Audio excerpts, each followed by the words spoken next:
Have a buyer you need pre-approved? Well, the Brian Manning team is available 7 days a week from 8 a.m. to 8 p.m. And we can close as quickly as 10 days. Call me anytime, 303-500-3839. I had been attached to this thing, this virality metric that we all fall victim to, and I put my I'm gonna win or my success into this bucket that didn't mean shit. Balance isn't about standing still. It's not about splitting time perfectly between work and life. That's a myth.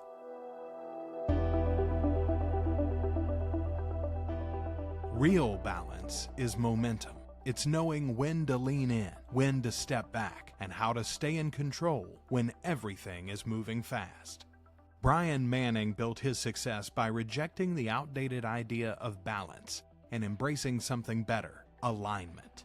The ability to go all in on big goals without losing what matters most. This is Balance in Motion, a new way of thinking, a new way of living.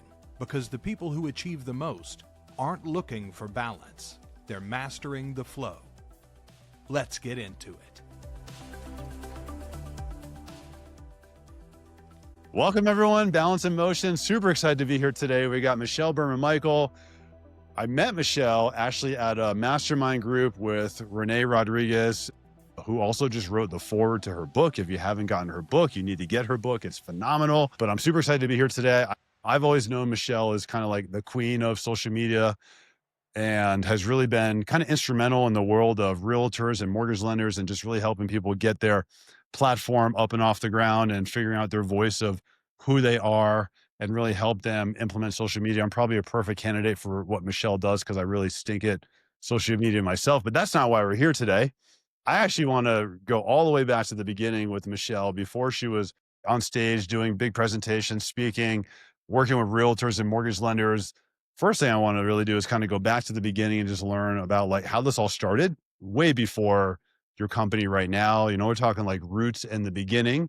And then as we've talked about in the past, I just think balance is bullshit. I think when we kind of break this all down, we're going to see, Michelle has a lot of irons in the fire right now, which I'm sure she'll share as she goes through everything and just figure out, I just can't stand the word balance. How do you find your flow and all this? How do you continue to have a good marriage, time with your spouse, raise your son, friends, relationships, take care of yourself, your own personal, mental, and physical health?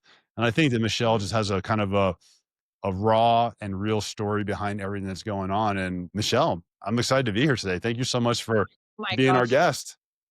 This is so fun, Brian. Thank you for having me. Listening to you describe all of that. I know you were talking about me, obviously, but like listening to you describe it, I'm just thinking balance is bullshit, dude. Like, you said it, and it's what a great way to start this entire episode because it really is so true. But, to go all the way back, I think it's a great place to start. I started swimming competitively at the age of 5. I swam from the age of 5 all the way through graduating from college, swam Division I for Rutgers for all my East Coast people. And at the age of 13, I had discovered that I was not a fast twitch muscle girl. I was not a sprinter. I was an endurance athlete, which meant that I got to do the really, really long events. And at the age of 13, my coach put me in my first mile, and I swam my first mile as a race in a swim meet at that age. And, that's the earliest that they allow it. They don't allow you to do it prior to that. But what I can tell you is I was for sure prepared for it physically.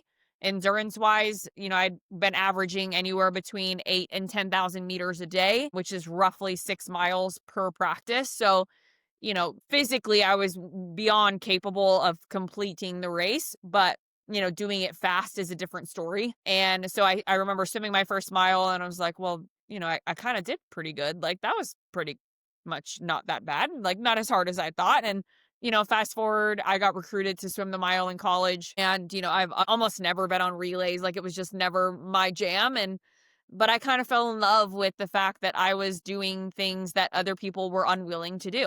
Right. I mean, I had become the athlete that a lot of people looked at and said, there's no way I would do that. I don't want to do that race. Right. I also swam the 200 butterfly, which is a very intense race. It's actually also why my posture is horrific if you ever see me in person. But I'm working on that. I have a husband that's making me fix that. But, swimming butterfly for 20 years also meant that I was hunched forward and my arms were leaning forward the whole time. So it's 20 years of undoing, right, for that. But what's crazy is the 200 butterfly and the mile were almost always on the same day of a swim meet, which meant we were doing the mile either first or last of during the day. It just depended on the race director and how they organized it. I mean, Brian, there were dozens of swim meets where I swam the mile and the 200 butterfly within 10 minutes of each other, meaning I'd swim the mile and immediately go cool down for 5 seconds and turn around and go right back to the starting blocks and dive in and do the 200 fly. So endurance was something that I came by very naturally over the years. And I think it so beautifully applies to life, especially work for me now, doing what I do, because I am playing the long game with my career. You met me at a really crucial time in my career, actually, when I had first hired Renee to figure out, like, who is Michelle and where's my lane, figuratively and literally, no pun intended on the black line concept of the name of the book. But I had to find my lane. Back in 2012, I graduated from college. I graduated with a degree in journalism and media studies and a double major in psychology. And I remember graduating, and on my actual graduation day, I told my dad, I'm going to write a book someday, Dad. I have no idea what it's about or what it's going to be about. I don't know what I'm going to say. I have no freaking clue. I just know I'm going to. And fast forward to, 2025, we made that happen, which is really cool, right? 13 years later. But, the story goes, and I'll leave you with this, and I'll say, because I think it's impactful, the number one thing that I took from my athletic career, being a competitive CrossFitter after college and then now being a long distance runner too, the number one thing I always take away, and I feel like it's so parallel to life and to business, is every day when I go to bed, I ask myself, did I do the best that I could today for the people that matter to me today? Right? Meaning, like, if I go to bed at night and I say, I loved my clients, I took care of my son, I told my husband I loved him, and I was a nice person to my team that I get to lead and have the pleasure of leading, then I can put my head on my pillow at night and just be like, I did a good job today. And that stems from my dad telling me after every race, Michelle, was that the best you could do? And in the book, I'm sure you've now read this, Brian, right? But like, my dad used to always ask me at the end of literally every single race, he would say, Michelle, was that the best you could do today? Or honey, was that the best you could do today? And it used to piss me off, the question, because in the moment I would be like, Dad, didn't you just see me get dead last? Or Dad, didn't you just see me win? Or like, didn't you just see me die? Whatever it was. And he would always ask the same question. And I had no idea how much it would impact my life, 30 years later. But what a beautiful way to look at life and my career and say truly every day, was that the best I could do today? And if it wasn't, then the only person I get to blame, meaning like how I treated you or how I treated a staff member, or how I treated, somebody that did something and messed something up, right? I still have to ask myself that question. And I think it's made a big difference in my everyday life. I love it. So, For so sure. going back to what you said before, and just thinking about like how this started, especially with endurance. First of all, starting 5 years of age with swimming, I was a swimmer as well. 400 IM was my race, and so I can relate to what you're saying. But you said, this is difficult. Not everybody does this. I always like to ask, when you're younger, how these lessons translate from when you're younger to older. I mean, most women have a very high tolerance for pain, higher than men usually. And I always wonder, is it a high tolerance for pain that you've had? And even moving into this world of business where you're just, forcing your way through, is there a level of stubbornness? Is it a combination of the two, a little bit of everything?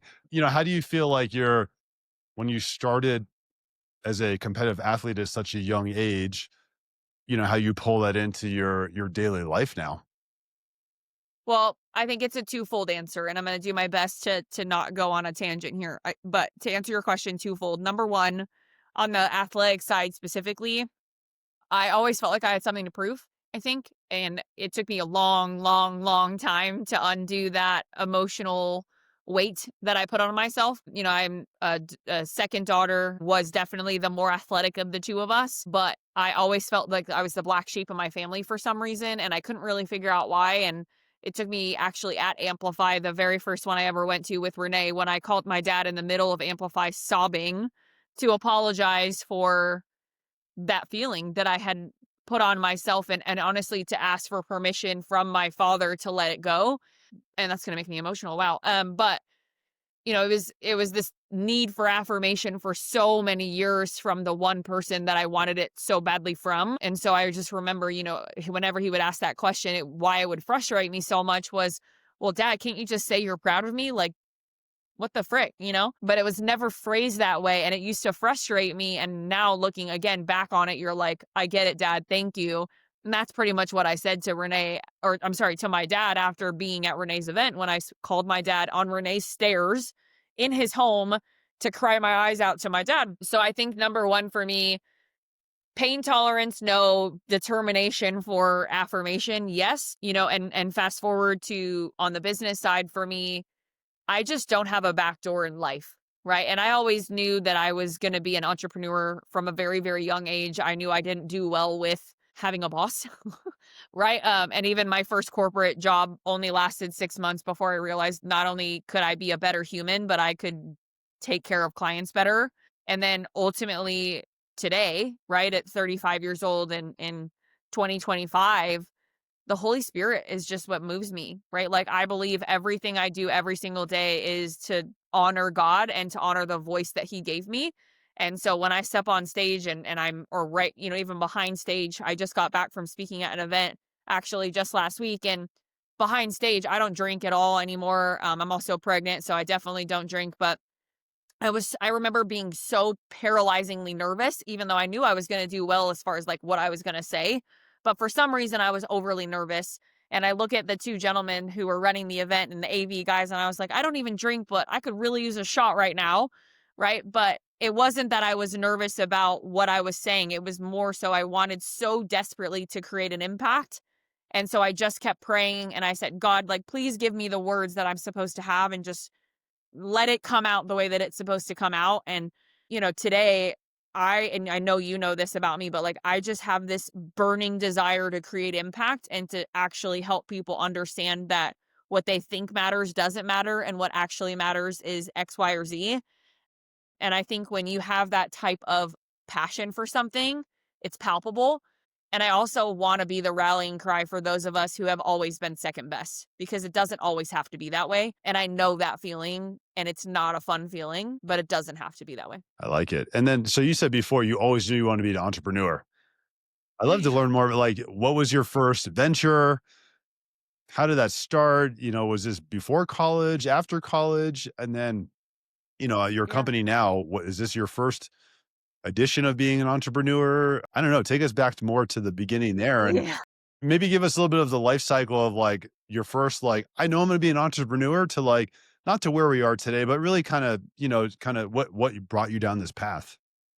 Well, to be honest with you, my personality has always been one to push boundaries, I think just naturally. I don't know if it's second child syndrome or just how I'm wired, but I've always been the type of person to say, oh, I'm supposed to do it that way. I'm going to go this way.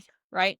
And what's funny about that is, what does the Bible say? It says that Jesus knows that we're going to have to follow the narrow path to be a follower of him, not the wide path. So it's kind of ironic when you parallel them. But, back in my earlier life, graduating from college, my degree, I knew I wanted to go into journalism in some fashion. I kind of had this dream in my mind of being like the next Erin Andrews. And I quickly realized, one, I wasn't pretty enough. And two, I didn't want to get paid $20 an hour to do it. So I made the decision to go into, more of a corporate side. So my first internship was in a public relations firm actually in Manhattan. Rutgers is based out of New Brunswick, New Jersey. So it's a 45-minute train ride, into the city. So I interned there and I really, really liked the work. What I didn't like was the corporate structure of my voice and my opinion didn't matter because I was an intern. And that's where at, 22 years old, I'm like, the system is broken. Like something is wrong with this process. If I, as a young, fresh, super excited, out of college, I want to go crush this world, I don't even get to talk in a meeting. Like, how is that fair? Right. So, and it was an unpaid internship. So my first 3 months out of college, I didn't make a dollar because I was trying to build a resume. And I just thought right there, I was like, again, this system is broken. But then, of course, also I need to go make money now. So I can't go start a company yet because I'm not quite sure where I am supposed to be. So I also, In the middle of all of that, my dad calls in 2014 to tell me that he has non-Hodgkin's lymphoma. It is stage 4, and he has been given 6 months to live. And at the time, I was living in Michigan, and I remember the conversation vividly. And he said, honey, I know you're going to want to come home. Yes, we'll buy your flight. Yes, you can come home. But the only thing I want for you is I want you to get back to being the daughter that I raised. At the time I had stopped competing in anything. I was, dating a professional billiards player. So I was going to bars and playing pool all the time, and I had gained 25 pounds. So this conversation was a very pivotal moment in my life.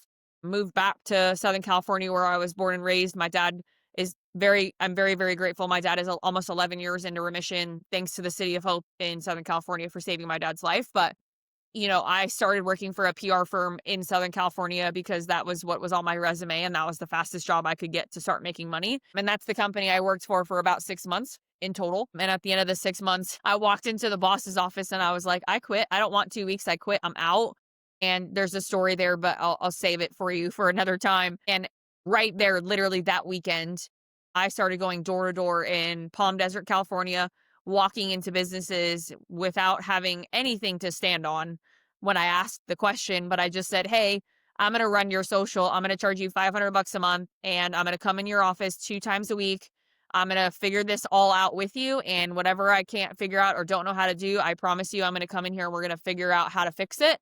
And are you good with that? Right. And I ended up with 7 clients in a weekend. So I went from being broke to, doing decent. I could afford my rent. I'll say that. And that was where my entrepreneurial journey really started. And I had no flipping clue what I was doing, Brian, like none. But that was where the heart in me came in, the servant leader aspect of it, of like, I just want to make this impact and I want to do it differently than how these other people are doing it. I want to treat you better. I want to make you feel something. And I'm going to promise you that I'm going to be honest and vulnerable and also direct and say like, hey, that's not how we should do this. This is how we should do that. And that's where I'm now a boss of myself really started. Love it. And I mean, you don't hear many people that, let's just say, door knock their way into a business. It's just so uncommon for someone to have that level of tenacity to just really say, fuck it, I'm going to go out there and knock on doors. It just, yeah, that's amazing. I love hearing that. I didn't know that. And that just makes me so happy to hear that that's how it all started. Was there ever a time, you got this up and running and going, where I just feel like, maybe everything was out of balance in your life? On the outside, it looked great, but the inside is just like chaos and turmoil, and you're trying to, sort that out. Yeah, I mean, funny you ask it that way because literally the most recent keynote I just wrote, the way I titled it was Your Check Engine Light is On. And, you get in your car and you see your check engine light and you're like, it's fine, I'll get to that. Like nothing bad's going to happen. But under the hood, something is broken, right? And the best way to tell you the story is in 2019, I'd been an entrepreneur now at this point for almost 5 years, had done pretty well, bought a house, had really built a life that I was super proud of at the time. And I met my husband in our local Olympic weightlifting gym where I was training at the time. We met and got married 2 months to the day after we met. So we got married literally 2 months after our first date at the courthouse. We just said, fuck it, right? Like we love each other and we want to be together and we were going to fail forward through that. And I don't recommend getting married 2 months after you meet, but 7 years later, we have an amazing 4-year-old and another one on the way. But what I can tell you is on the surface, my life looked real good, right? Like everything was I was just so grateful for the career that I had built, the influence I had started creating. Now, mind you, I was nothing in 2019 compared to what I am today. And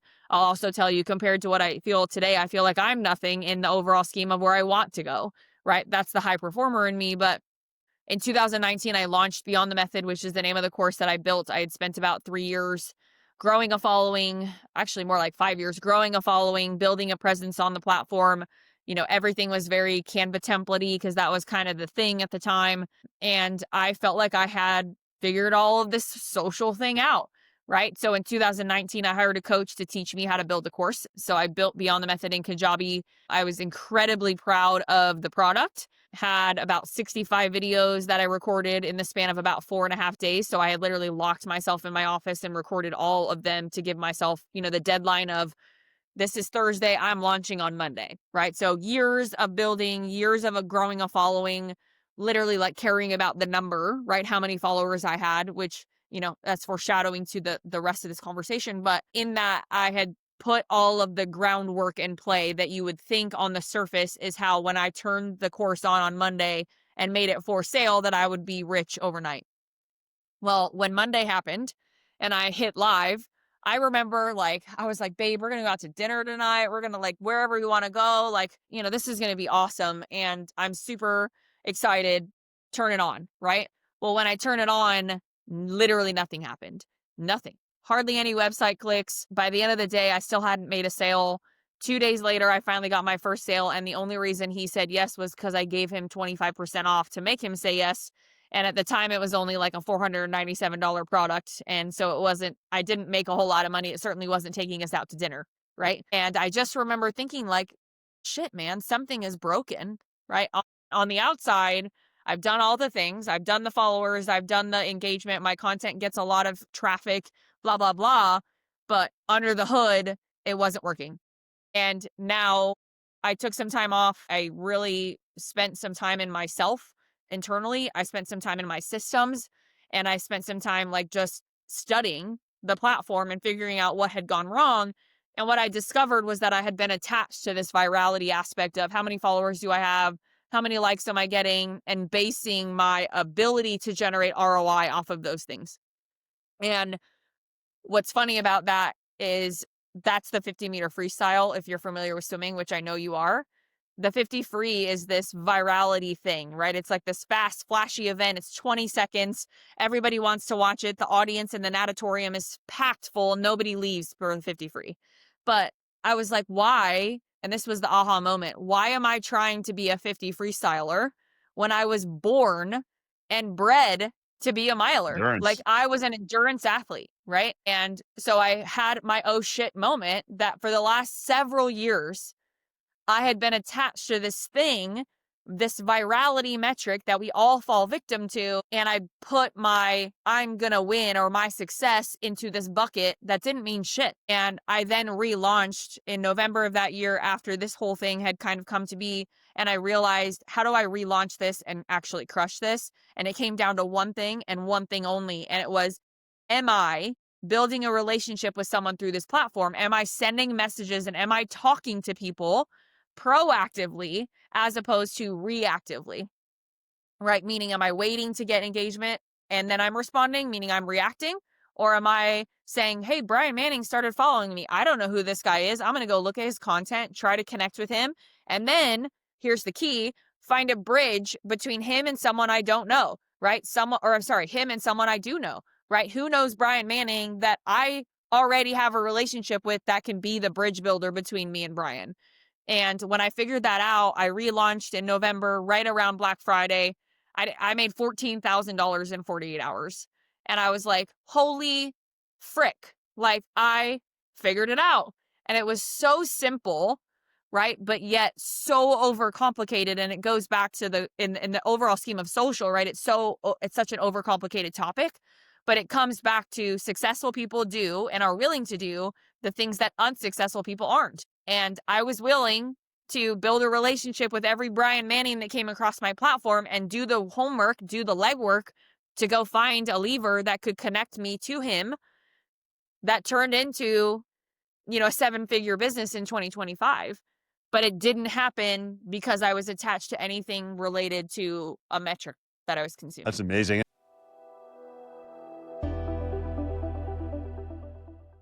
Are you an investor that does fix and flips, or are you a realtor that has clients that do fix and flips? Well, I can help you make a cash offer, and we can close as quickly as 7 days. To learn more about our private hard money lending, call me anytime, 7 days a week, 8 a.m. to 8 p.m. at 303-500-3839.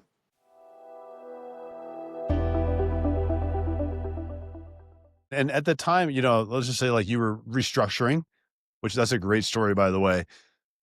Were you burnt out at that time? I mean, it seems like, you put so much you lock yourself in your office, you make these videos, you're fucking amped, you're ready to go.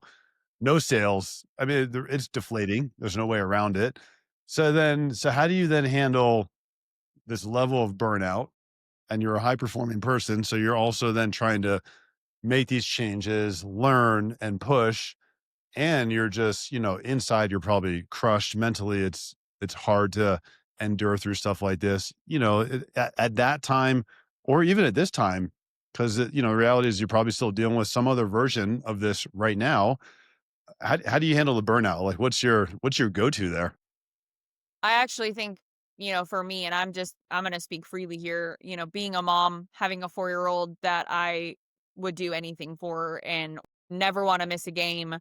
My son plays T-ball right now, and I am just like, I'm the mom up in the fence with my phone, like making sure I can see him. Like, I want to be in charge of snack duty. Like, I love it, right? I love being a T-ball mom. And it's going to be some other sport where we start soccer in the winter indoor. And I'm just like, it doesn't matter what the sport is. I'm just a sports mom, and I love being a boy mom. And ironically, I'm having another boy. So I'm like, yes, team boy mom for life. But I think back at that time, I didn't give myself an excuse to be burnt out. And I read, you and I've nerded out about this, but the book High Performance Habits by Brennan Burchard, the best book other than Good to Great by Jim Collins, probably being number 2. And I would say Amplify Your Influence being number 3. 3 incredible books. High Performance Habits being the very first true like book I ever read on business. I read that year in 2019, and I started listening to Brennan's podcast, and I would go on my walks and listen to him. And I just kept saying, I was like, I don't have an excuse to be tired right now. I am, how old was I? 29 years old. Not, didn't have kids yet. Like, I got to work out 3, 4, 5 hours a day whenever I wanted to. I worked from home full time. Like, if you say you're burnt out at that point and that's your life, that is also bullshit. Right. So I think for me personally, where the burnout has happened has honestly been more recently. And I'll tell you, this story, part of it, but last year in 2024, my husband and I had been trying for about almost 2.5 years to have baby number 2. And unfortunately, we had a very traumatic miscarriage that took me through about 6 to 7 weeks of doctor's appointments and bazillions of blood tests and just horrible, like back to back to back feelings and things that were happening. And I ultimately ended up miscarrying at home, which also had its own overwhelming problems, right? And issues where, should I have gone to the doctor? Maybe, but I was home and I was safe with my husband and my son, and I was where I wanted to be. But in that moment, you know what, Brian, like if I'm candid with you, I wanted to hang it all up. I was so tired. I'm going to cry, but I was so tired of trying to matter to a world that didn't give a shit about me. Right. And it was in that moment where I'm like, nobody cares. Like, and people did care, right? It wasn't that they didn't, but how I internalized it was nobody cared.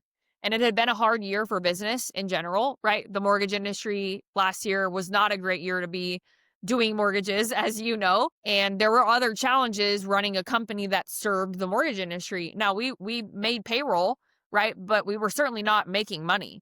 And it was an interesting time. And when I was in the middle of this miscarriage, I thought to myself, like, I just don't care. Like, the only thing I care about is my son and loving my husband, right? And we had just gotten done reading 2 chapters, Deuteronomy, and then the second version of it, talking about marriage and what Jesus says about divorce and all of that. And, we're avid studiers of the Bible. And what's crazy about that is I looked at my husband and I said, I'm just not willing for work to be the thing that comes between me and you ever, because we just lost a baby. Like, that matters so much more. Right. And so at that moment, my husband was still working for the Army. So he was still going into the office on base every single day, leaving at 5 a.m., coming home at 4 p.m. every day. I was pretty much raising Knox by myself all 3.5 years leading up to this. I had pretty much been a relatively single mom during the week. Right. And not to his fault. He didn't want that, but that was just the life that we were in. And I looked at him and I said, I don't want that to be our life. I don't want work to matter more. I don't want money to matter more. And so we made a commitment to each other that he was going to quit his job and he was going to come and work from home. He was going to build his own company. And our goal was to retire him by the end of 2025. And we retired him in May of this year. So what an amazing opportunity to be able to have more time with my spouse, because at the end of the day, what really matters is me and him, right? Because if me and him are not okay, I'm not a good mom. If me and him are not okay, I'm certainly not a good leader, because if we got in a fight downstairs and we come upstairs and I got to be on a coaching call, you don't think that that's coming into the coaching call. If we got into something, then I'm going to go on a run, and it's probably not going to be a good run. It's going to be what I call rage runs, right? Which are not good for anybody. So, the burnout really for me came from a moment of there was an alignment issue overall with how much time I was working, how much time he was working. I was resenting him a little bit for being gone for so long every day, and me having to not only be the financial backing of the family, but also raising our kid. So, there was a lot. There was just a lot. And, miscarrying on top of that. I don't know if anybody's ever experienced miscarriage or loss listening to this, but there is nothing that will test a marriage more than that. Yeah. Nothing. Listen to this. Before we got on, we were talking about just like how hard it is. You have so many irons in the fire all the time of your business, your son, your husband.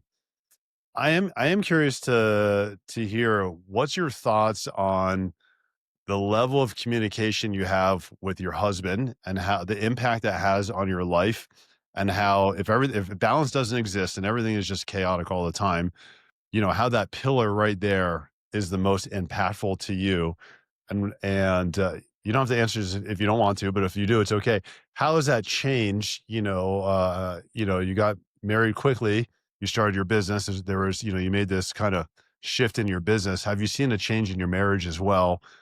Has communication changed? Have you found it to get better? Knowing everything's just always out of balance.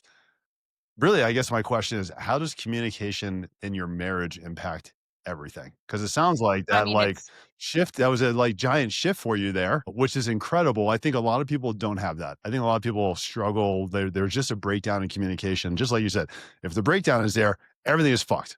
I don't know how else to put it.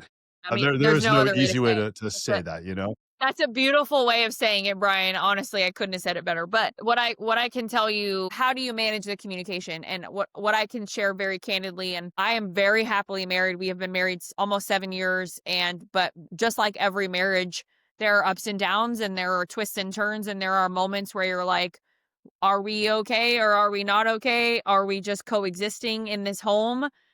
Are we just friends that are raising a baby together? So we think we like each other, but we're not really sure. We're having sex because we're supposed to, but do we love each other? Like all of these questions, right? And I remember, and I'm very candid, right? When you're on the road, you have opportunities to do things with other individuals that you shouldn't do, right? And I've never fallen victim to that, but I have watched it happen.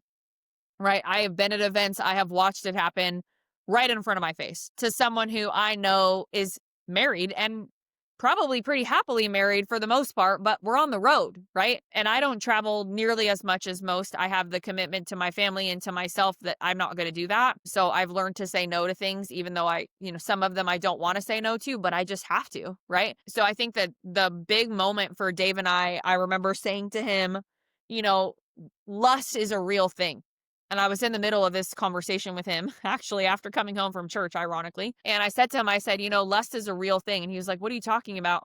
And I was like, I mean, it's a tempting thing that happens all the time because you're out and about. Someone gives you affirmation about doing something good.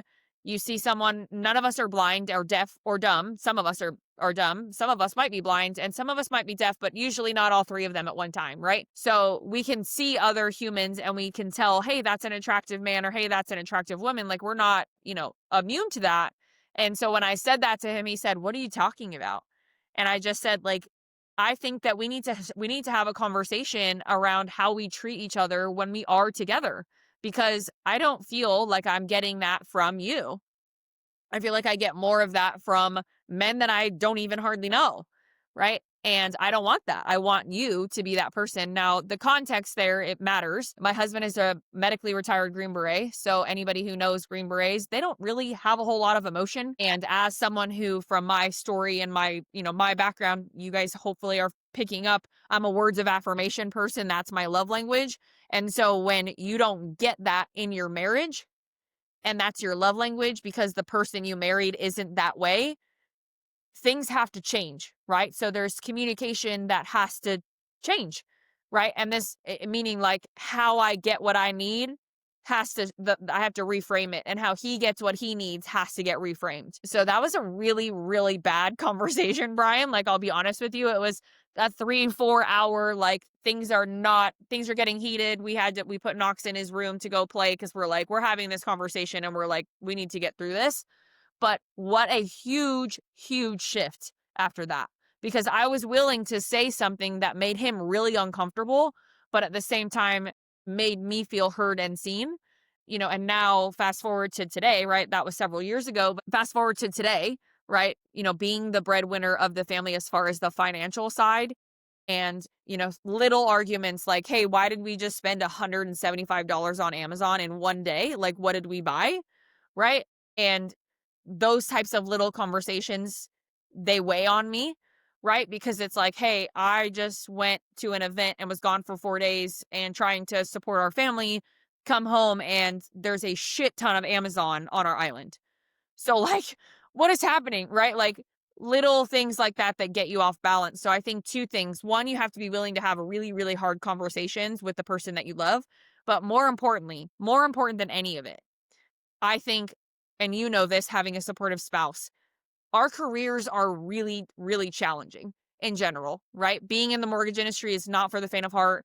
Running a company that serves mortgage and real estate and sales professionals, or really entrepreneurs in general, is not for the faint of heart, especially when you start every single month with a P&L that's usually in the red, right?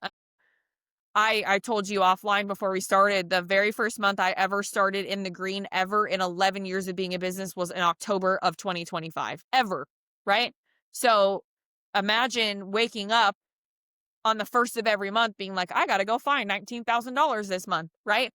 It's such a heavy burden that is not talked about. And so I think having a supportive spouse, having someone that can say that you can also bounce ideas off of and also give you critical feedback, even if you don't like it. Because I'll tell you, a lot of the feedback my husband gives me, I don't like, He's a but it's Green Beret. also, You're not, that's how that goes. I'm not going to get a good one, right? But like, I'm not going to get good feedback. I'm going to get critical. How can we fix this plan feedback, which I love him for very much. But it also is frustrating, right? Because you're like, shit, just shut up and say you love me. Like, darn it. But the reality of it is the supportive spouse goes untalked about, because most of the spouses I know of, unfortunately, do not fit that bill, right? So, and I hate that it breaks my heart to say that out loud, but it's just reality. And I think you know it too.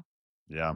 Well, thanks for sharing. I appreciate, it's personal stuff and I appreciate that. So thank you. I think a lot of people can learn from this.